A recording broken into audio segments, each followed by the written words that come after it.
अस्सलाम वालेकुम एवरीवन। तो हम लोग करने लगे हमारी एक बहुत ही इंपॉर्टेंट डिजीज हमारे एनल कैनाल की, जो कि हेमोरॉइड्स है, जिसको हम आम ज़बान में पाइल्स या बवासीर कहते हैं। और इसको किस तरह से डिफरेंशिएट करना और कैसे मैनेज करना है बहुत जरूरी है। अच्छा, पहले तो ये कॉन्सेप्ट क्लियर कर लें कि ये होती क्या है। लोग कहते हैं कि आपके पास ना ब्लीडिंग वेसल्स होती हैं। तो बेसिकली हेमोरॉइड्स का टर्म जो है ना वो एक नॉर्मल फिजियोलॉजिकल टर्म है। हेमोरॉइड्स हम कहते हैं प्लेक्सिस को। प्लेक्सिस किस चीज का? वीनस प्लेक्सिस को।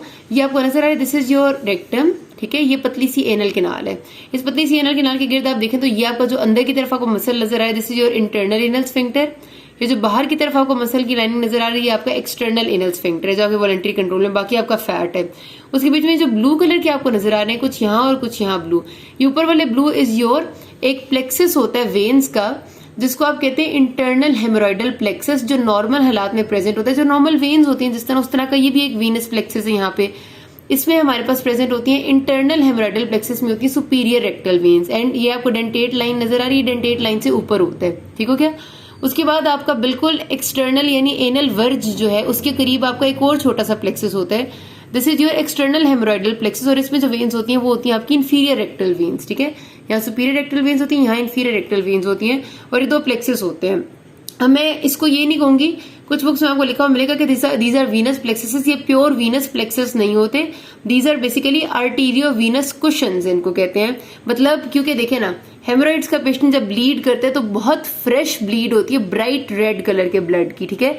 अब आपसे अगर कोई पूछेगा कि वेन्स में तो इतना ब्राइट रेड कलर का ब्लड होता ही नहीं है, वेन्स का ब्लड तो थोड़ा डार्क और ब्लूइश कलर का होता है, ब्लूइश ना भी तो डार्क एटलीस्ट होता है, तो इतना ब्राइट रेड ब्लड क्यों वो ब्लीड करते हैं। अगर आप ये कहेंगे वीनस प्लेक्सिस है तो उसका जवाब ये होता है कि these are actually not venous plexus, these are arteriovenous cushions. Basically arteriovenous combinations होते हैं, और इसके आसपास ये आपके स्मूथ मसल्स पड़े हुए हैं, और ये सारी चीजें एनल कैनाल को गार्ड कर रही हैं। एनल कैनाल की ब्लड सप्लाई है, ये वीनस ड्रेनेज है उसकी, ठीक है।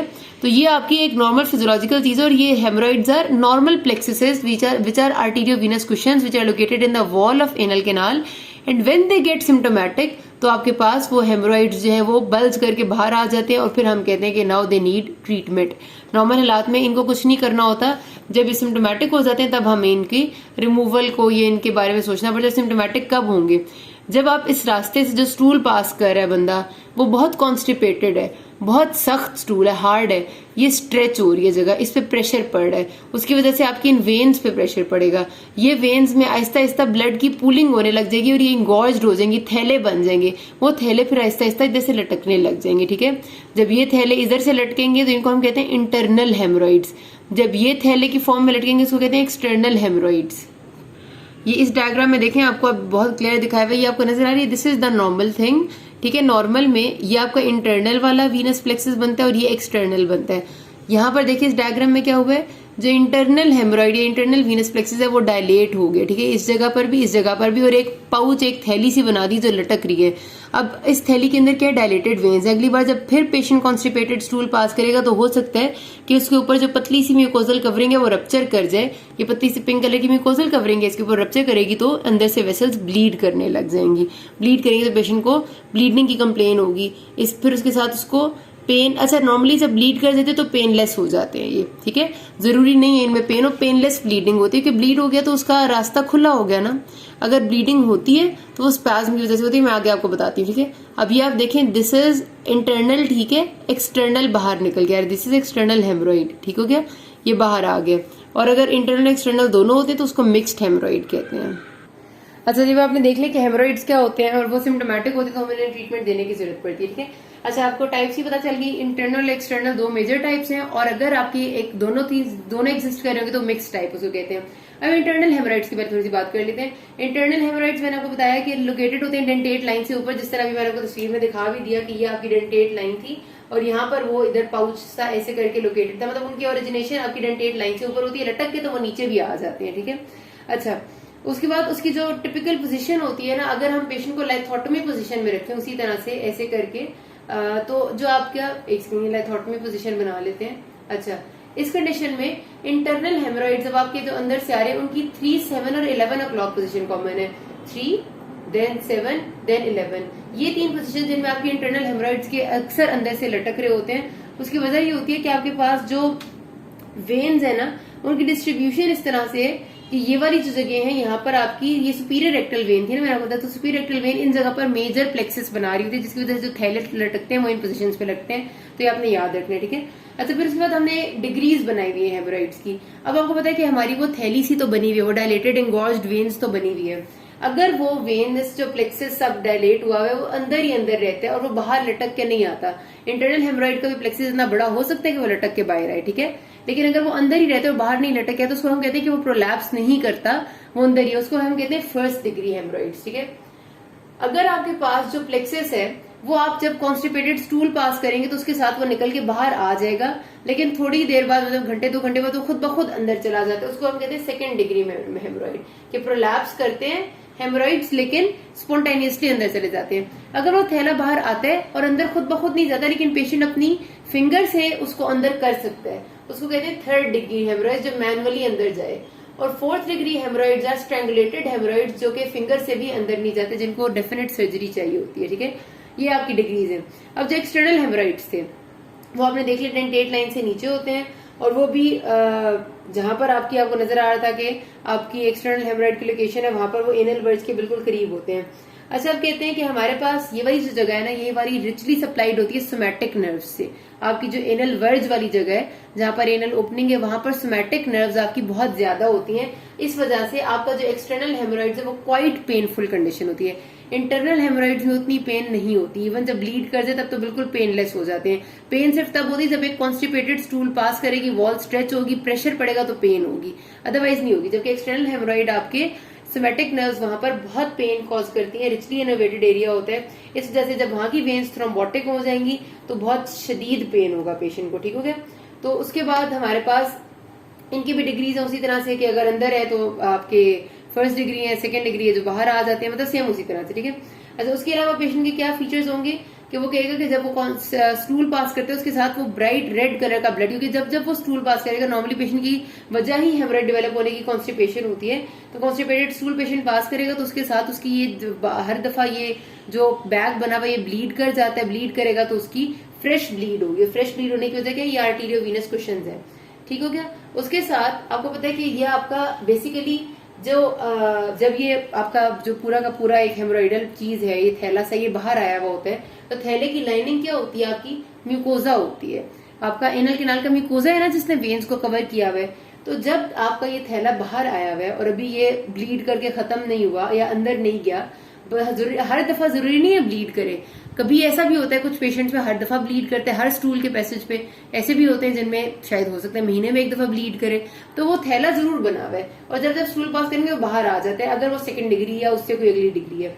अच्छा, वो थैला जो बाहर आया हुआ है उसकी लाइनिंग म्यूकस की है, वो म्यूकस मेम्ब्रेन है। म्यूकस मेम्ब्रेन आपको पता है कि मुसलसल म्यूकस सेक्रीट करती है, इस वजह से जो पेशेंट उसकी कंप्लेन होगी कि म्यूकोइड डिस्चार्ज होता है उसको, ठीक है, स्टेनिंग होती है क्लोथ्स की म्यूकस से, क्योंकि जाहिर है ये तो म्यूकस आपके जो भी म्यूकोज है उसका काम है म्यूकस सेक्रीट करना, तो वो अंदर भी होगा तो म्यूकस सेक्रीट करेगा, वो बाहर आ गया तो म्यूकस सेक्रीट करेगा, तो म्यूकोइड डिस्चार्ज के साथ पेशेंट प्रेजेंट करते हैं। और डेफिनेट सी बात है, अगर इतना ब्लड लॉस होगा तो एनीमिया होता है पेशेंट्स को। तो आपके पास जो सिनेरियो आता है, patient presented to you with the complaints of fresh blood in along with the passage of stool and something coming out of the anal canal with every passage of stool, ठीक है। along with patient is on examination he is anemic and general physical examination पे anemic है, और उसके साथ उसको वो कह देते हैं कि और कोई सिग्निफिकेंट कंप्लेन नहीं है, नो एब्डोमिनल कंप्लेन, ठीक है, और पेन कभी कभार साथ होती है। तो अब आपको बताइए देखिए कितना डिफरेंस है। एनल फिशर में हमारे पास कोई फ्रेश ब्लीड नहीं थी, कोई बाहर चीज नहीं आ रही थी, पेशेंट एनीमिक नहीं था, यह वहां पर दर्द की मेजर बात थी। यहाँ आपको दर्द उतना ज्यादा हो भी का, पेशेंट पेन के साथ भी प्रेजेंट करते हैं, क्योंकि मैंने बताया सोमैटिक नर्व्स होती है, बहुत पेन होता है जब तक कि वो अंदर ना चले जाए, तो पेन भी है लेकिन आपका इसमें ब्लीडिंग ज्यादा है, ठीक हो गया। अच्छा, अब हमने इन्वेस्टिगेशन क्या करनी होती है, आप डीआरई करते हैं, डीआरई पे भी आपको आराम से फील हो जाती है डिजिटल रेक्टल एग्जामिनेशन पे कि आपकी आउट पाउचिंग्स बनी हुई है, क्या हुआ है, तो आपको बल्कि अगर आपके सबसे पहले आपने जिस तरह डीआरई करनी है ना डिजिटल रेक्टल एग्जामिनेशन, तो उसमें ये नहीं कि आपने पेशेंट को लटाना सीधी उंगली अंदर घुसा लेनी है, उसके भी स्टेप्स होते हैं, आपने पहले इंस्पेक्ट करना होता है। पहले आप देखते हैं एनल कैनाल को बाहर से, क्या कोई चीज बाहर निकली हुई है नहीं निकली हुई। फिर आप पेशेंट को कहते हैं कि वो जोर लगाए, स्ट्रेन करे। क्या आप देखते हैं स्ट्रेनिंग पे कोई चीज बाहर आती है या नहीं आती? आती है तो आप पेशेंट से कहते हैं कि ये खुद अंदर जाती है, आप उसको उंगली से अंदर करते हैं। अगर करते हैं तो करके दिखाएं, ठीक है। अगर वो नहीं जाती फिर आप उसे उंगली से अंदर करते हैं। फिर आप डीआरई में पैल्पेशन स्टार्ट करते हैं, ठीक है। तो डीआरई के भी स्टेप्स होते हैं, आपने पहले इंस्पेक्ट करना होता है, फिर पैल्पेट करना होता है, और उसके बाद आप प्रोक्टोस्कोपी करेंगे, यानी एनल कैनाल को आप प्रोक्टोस्कोप से देख के डिटेल एग्जामिनेशन करेंगे तो आपको उसमें क्लियर कट नजर आ जाता है। अगर आप इसको ठीक नहीं करते, मतलब ये इसी तरह कंडीशन रहती है, तो आपको जाहिर सी बात है कि वो ब्लड वेसल्स वहां पर रुकी हुई है, वहां थ्रोम्बोसिस हो सकते हैं, थ्रोम्बोटिक इवेंट्स। अगर ब्लड वेसल्स के अंदर कोई थ्रोम्बोसिस बन गया तो वो आपकी सिस्टमिक सर्कुलेशन में जा सकता है। हर्निया स्ट्रैंगुलेट कर सकते हैं, हर्निया कह रही हूँ, ये आपकी हेमोरॉइड स्ट्रैंगुलेट कर देती है। स्ट्रैंगुलेशन होगी तो शदीद पेन, इस्कीमिया और ऐसे फीचर्स आने लग जाएंगे। अगर स्ट्रैंगुलेट करेगी तो गैंग्रीन बन सकती है, which is a more severe complication. हो सकता है अल्सर्स बनने लग जाए उसकी वजह से, हो सकता है कि वो फट के अंदर की तरफ आपका कोई बैक्टीरियल इन्फेक्शन का सेपरेशन हो जाए। तो इस तरह के सारे फीचर्स हो सकते हैं। हम आते हैं अपनी मेजर कहानी पे कि व्हाट इज द ट्रीटमेंट। अच्छा, ट्रीटमेंट में आपने सबसे पहले मेडिकल थेरेपी से शुरू करना है, और वो सिर्फ और सिर्फ तब होगी अगर आपकी फर्स्ट या सेकेंड डिग्री हेमोरॉइड है। अगर थर्ड या फोर्थ है तो आपने मेडिकल से स्टार्ट नहीं करना। मेडिकल थेरेपी में हमारे पास कोई खास दवाई नहीं होती इसके लिए, हम सिर्फ पेशेंट को लाइफ स्टाइल मॉडिफिकेशन का कहते हैं, विच इज वेरी इंपॉर्टेंट और बहुत इंपॉर्टेंट रोल प्ले करती है वो यहाँ पे। हम उसे स्टूल सॉफ्टनर्स देते हैं, जिसमें मैंने आपको बताया लैक्टुलोज वगैरह है, डिक्लोफेनिक तो नहीं क्या नाम होता है उसकी ब्रांड का, लैक्टुलोज बारल होता है जो आपका बल्क फॉर्मिंग एजेंट है, वो आप देते हैं। उसके साथ इसको गोल रिकमेंड करते हैं, हाई फाइबर डाइट रिकमेंड करते हैं, बाहर की खट्टी और इस किस्म की चीजें जो कि आपके स्टूल को डिक्रीज करते हैं, उसको पेशेंट से कहते हैं कि खाना बंद कर दे, ठीक है। तो ये सारी लाइफस्टाइल मॉडिफिकेशन उसके लिए बहुत इंपॉर्टेंट होती है। मॉडरेट एक्सरसाइजेस करना और स्ट्रेनिंग ना हो, ऐसी हर चीज को अवॉइड करें जिससे कॉन्स्टिपेशन ना हो। और एक चीज बड़ी आपने ध्यान में रखनी है कि पेशेंट्स को ये देखा गया है कि straining with open sphincter causes haemorrhoids. बड़ा डिफरेंस है इस बात पे। जब आप बैठे होते हैं ना फॉर डेफिकेशन, तब आपका स्फिंक्टर ओपन होता है, ठीक है। उस वक्त अगर आप स्ट्रेन करते हैं, जैसा कि कॉन्स्टिपेटेड लोगों को करना पड़ता है, जिनको कब्ज होती है उन्हें करना पड़ता है, उस वक्त अगर आप स्ट्रेन करेंगे तो आपकी ये वेसल्स जो है पे प्रेशर बढ़ेगा और आपकी हेमोरॉइड्स डेवलप होंगे। Straining with closed sphincter haemorrhoids cause नहीं करते। वो कौन सी कंडीशन है? वेट लिफ्टर्स हैं हमारे पास, बहुत आपके पास इंपॉर्टेंट एग्जांपल है। वेट लिफ्टर्स इतना ज्यादा वेट लिफ्ट करते हैं, लेकिन वेट लिफ्टर्स में हेमोरॉइड की इंसिडेंस ज्यादा नहीं है, क्योंकि उस वक्त जब वो वेट लिफ्ट कर रहे होते हैं तब वो वेट लिफ्ट कर रहे हैं, तब उनका एनल स्फिंक्टर क्लोज्ड है। इस वजह से जब एनल स्फिंक्टर क्लोज्ड होता है तब अगर आप स्ट्रेन करते भी हैं, जब वेट लिफ्ट करते हैं तो बहुत बॉडी पे स्ट्रेन आता है उनकी, लेकिन उससे हेमोरॉइड नहीं होता। हेमोरॉइड का होता है जब आप स्ट्रेनिंग करते हैं विद ओपन स्फिंक्टर, यानी कि ड्यूरिंग डेफिकेशन। अच्छा, अब हमने मेडिकल थेरेपी से कोई फर्क नहीं पड़ा तो सेकंड ऑप्शन होती है हमारे पास इंजेक्शन स्क्लेरोथेरेपी। अच्छा, इंजेक्शन स्क्लेरोथेरेपी में हमारे पास बेसिकली एक स्क्लेरोथेरेपी का मतलब ये होता है कि हम कोई ऐसे एजेंट डाल रहे हैं जिसने वहां पर स्क्लेरोसिस कर देना है, वहां पर फाइब्रोसिस कर देना है, और फाइब्रोसिस दो चीजों को जोड़ देता है। तो हम क्या करते हैं कि फिनोल और आलमंड ऑयल का मिक्सचर बना के उसको इंजेक्शन दे देते हैं। अगर ये मेरे पास एनल कैनाल है और यहाँ पर ये एक मेरा हेमोरॉइड है, यहाँ दूसरा है, तो इसकी बेस पे एक इधर इंजेक्शन देंगे, एक इधर इंजेक्शन देंगे। इस इंजेक्शन देने से क्या होता है कि आपके पास ना यहाँ पर पीछे जब आप इंजेक्शन देते हैं तो यहाँ एक इन्फ्लेमेटरी प्रोसेस शुरू हो जाता है, that inflammation is aseptic in nature.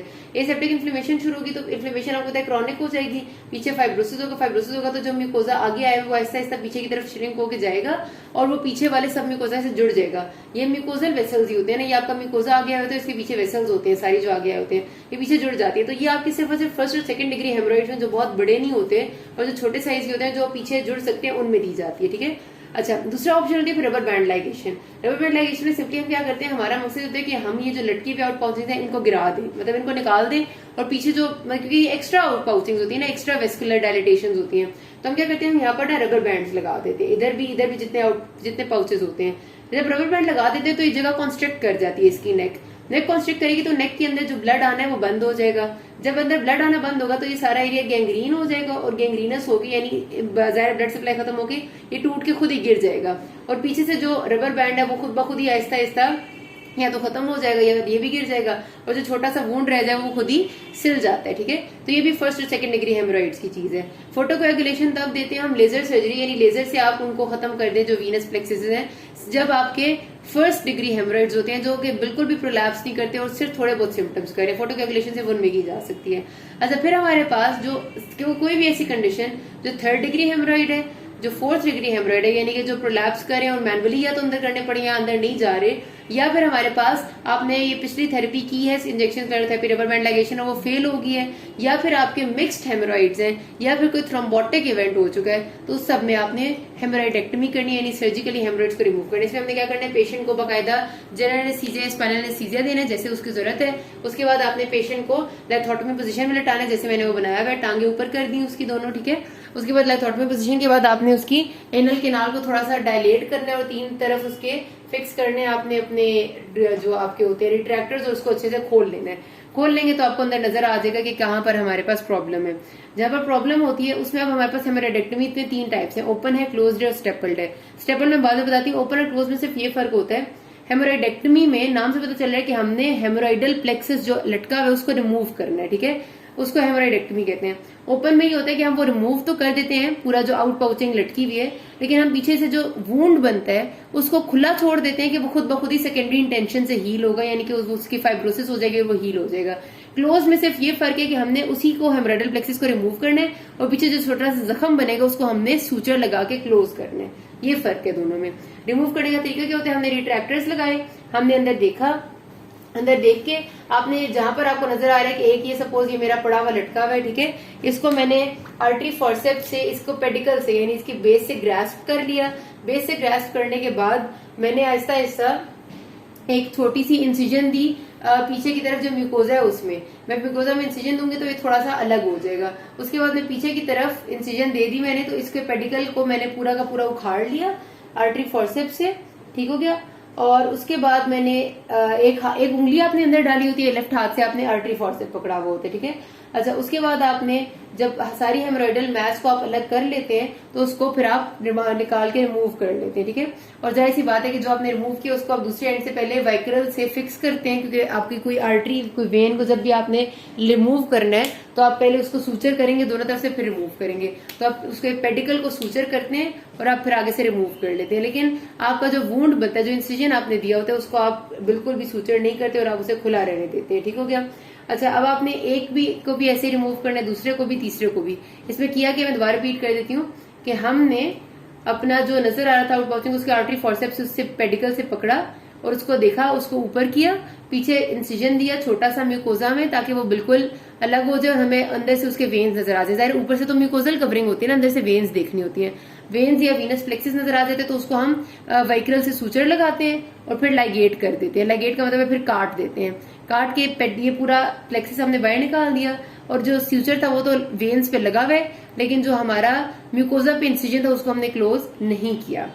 अब आपने ये लाजमी ध्यान रखना होगा कि जब आप 2-4 आपकी इस तरह की आउट पाउचिंग्स बनी हुई है, तो एक अगर ये है दूसरी ये है, तो इनके दरमियान में नॉर्मल एनल म्यूकोजा लाजमी रहना चाहिए। ये नहीं है कि इतनी साथ साथ है अगर, तो आप इन दोनों को एक्सरसाइज कर दें इसी तरीके से। उसका मसला ये होता है कि अगर नॉर्मल एनल म्यूकोजा आप बीच में नहीं छोड़ते ना, तो बाद में जब वो हीलिंग होगी तो हीलिंग बाय फाइब्रोसिस होगी, और हीलिंग बाय फाइब्रोसिस जब होती है तो वुंड कॉन्ट्रैक्ट करता है। कॉन्ट्रैक्ट करेगा तो एनल केनाल नैरो हो जाएगी, एनल स्टीनोसिस हो जाता है और पेशेंट को मजीद कॉन्स्टिपेशन हो जाती है, उसकी हालत और खराब हो जाती है। तो टू प्रिवेंट एनल स्टीनोसिस आपने दोनों के दरमियान में नॉर्मल एनल म्यूकोजा को लाजमी रहने देना होता है, ठीक है, दिस इज इंपॉर्टेंट। अच्छा, उसके बाद हमारे पास क्लोज में हम ये करेंगे सेम उसी तरह से, जब हम उसको रिमूव कर लेंगे तो जब वुंड बनेगा उसको सूचर लगा देंगे।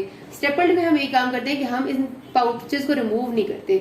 हम क्या करते हैं कि हम ऊपर वाला एरिया में जाते हैं, इस एरिया में मैं आऊंगी और यहाँ पर मैं स्टेपलर इस तरह से लगाऊंगी कि मैं म्यूकोजा की एक लेयर को बीच में कवर कर दूं। अब सपोज मेरे पास एक कागज हो, एक ऐसे खुला हुआ कागज है, ठीक है, पूरा म्यूकोजा समझे, मैं इसको स्टेपल कर दूं इस तरह से कि यूं हो जाए। यूं हो जाएगा तो जाहिर है ये दो इसकी जब फोल्ड बन जाएगा तो अंदर की तरफ ये थोड़ा सा मुड़ जाएगा, तो नीचे वाला जितना एरिया वो खिंच के ऊपर आ जाएगा। तो ये सारा कुछ खिंच के ऊपर आ जाता है और काफी हद तक फिक्स हो जाता है टू द वॉल, और इसके चांसेस कम हो जाते हैं कि ये दोबारा से मजीद लटके या फिर नया बने। तो यहाँ पर आपकी खत्म हो जाती है कहानी। किसी को कोई मसला है कि ना, थैंक यू।